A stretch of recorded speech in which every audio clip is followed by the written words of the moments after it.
So, I'm having a chat with Lande Hekt. How are you?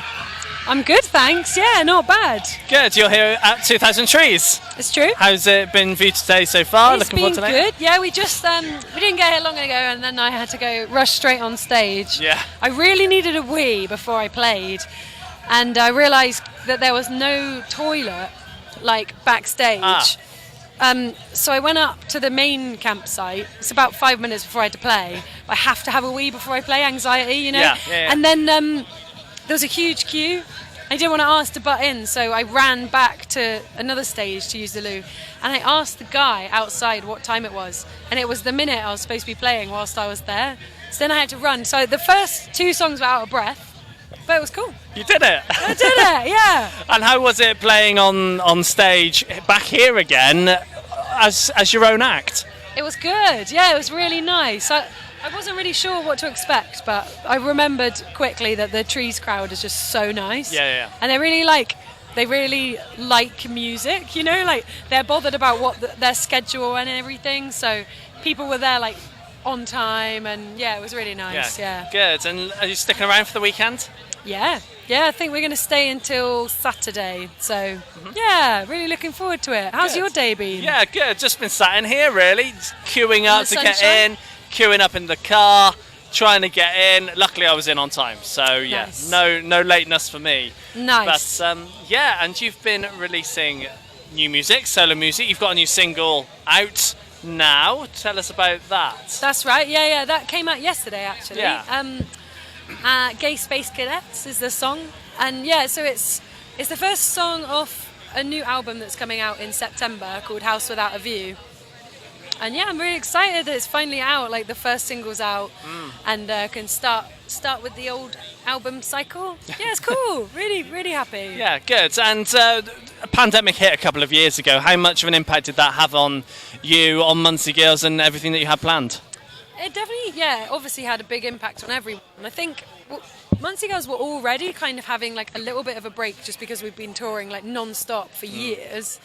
And then when the pandemic hit, we were planning to do a couple of tours, and then that was all cancelled. And then eventually we've kind of just been I started doing my solo project just before the pandemic anyway, so I had an album already recorded. And yeah, it ended up kind of being a chance for me to put more into the release of my first solo album than I probably would have done. Yeah. So although the pandemic obviously was horrific and it's been weird for kind of live shows, it was a good opportunity for me to focus a bit more on my solo record and kind of making sure everything was timed well and that put a bit more effort in. So that was kind of nice. But yeah, it's been weird not playing with Muncie Girls for so long. Yeah. We played one show since the pandemic in London last year, which was amazing, and we haven't managed to get together to do anything else since then. So it's been. We might be able to while you're here, because Dean's here as well, playing as well, doing his solo stuff. But Luke Ellis isn't here, and we can't really do anything without Luke Ellis. So we'll see. Yeah. Yeah. Good. It's good to know that you're still kind of working on Muncie Girls as well as your solo stuff, which would have been certainly one of the questions I was going to ask you. Well, so. yeah, we're still having a bit of a break, but we definitely plan on doing some new stuff in the future. Yeah, good. And what's it like writing for yourself compared to writing for a band in Muncie Girls? It's cool, yeah. It's obviously like a slightly different genre of music, even though it's very similar because it's my songs as well. But like my solo stuff is a lot more indie and a lot more kind of, I'd say, poppy, and kind of a bit more like 80s, 90s orientated. So it's like, yeah, I've tried to make the songs a little bit different. And it's less collaborative in the sense that I'm not writing with other musicians. Yeah.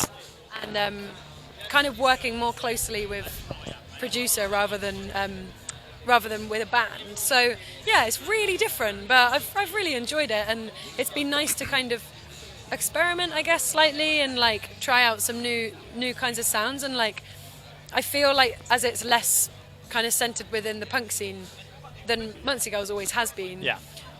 There's less kind of expectations of how the music is gonna sound kind of by default, and so taking that away brings like a different process to the writing project, I guess.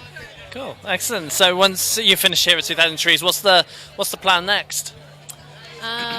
You mean this week? Well, Am I up just to this in week? general. Do a bit of charity shopping. Got a few shifts in Bristol. Yeah, I've got a couple of shows at the end of the month with a band called the Pop Guns, who are like a band from Brighton, kind of like a legendary indie band. Okay. With some albums out in like the early 90s, and they're still going. They're amazing. So that's going to be really cool. And then going to Canada in September with Laura Jane Grace. Yeah. And then I've got a headline tour in the UK booked for November to promote this album coming out in September. So got enough to keep me busy. Yeah, busy. So during the pandemic, you must have written loads of music. How did you kind of narrow it down to fit everything onto this record?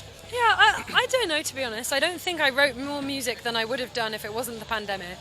I wasn't like particularly creatively inspired during the pandemic. I was more kind of watching a lot of telly, going on the walks. Like, I didn't feel like there was very much space in the house to get creative. Like, normally you write because you're kind of out and experiencing things and traveling and seeing people, and then you get your solitary time, and that's when you write. Or for me, that's my process. Yeah. Whereas during the pandemic, I wasn't really seeing anything or experiencing things that were like going into my subconscious, I guess, to help me to be creative. So it was a little bit, I don't know, it was a little bit like, I did write songs, but a lot of the songs on this new record came after lockdown. I quickly got some songs to get together after lockdown because I wasn't very inspired during that time. Yeah. I guess narrowing it down wasn't really an issue. When Muncie Girls recorded our second album, we recorded 19 songs and we narrowed it down to 13, so we had to bin off 6 songs. Yeah. And that was a difficult process. But this one was all right. Yeah. Good. Excellent. Well, Lande, it's been a pleasure having a chat with you. Cheers. Yeah, it's been great. Thank you very much. So much. Cheers.